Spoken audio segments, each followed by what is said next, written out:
امروز 23 اپریل با فرمان رئیس جمهوری تاجیکستان رئیس خدمات ضد انحصاری تاجیکستان سعدی قادرزاده از وظیفه‌اش برکنار کرده شد و به جای او اکرام الدین ولیزاده کارمند مسئول اداره تاجیکستاندرد منصوب شد.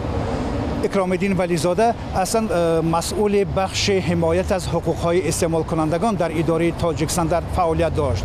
حالا رئیس خدمات ضد انحصاری تاجیکستان که برکنار شد با یک فرمان دیگری پرزیدنت تاجیکستان و معاون رئیس دستگاه پرزیدنت تاجیکستان تعیین کرده شد. در همین روزهایی که این تعیینات صورت میگیرد نرخ اینترنت در تاجیکستان در هفته گذشته بالا برده شد و خدمات ضد انحصاری تاجیکستان یکی از مسئولان این پیشنهاد و این اقدام بود. اما نمایندگان خدمات ضد انحصاری تاجیکستان امروز در ادارهشان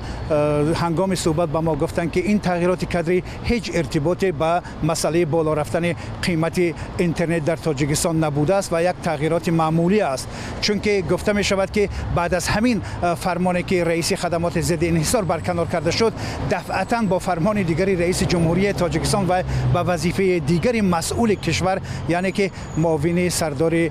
دستگاه پرزیدنت تاجیکستان تعیین کرده شد.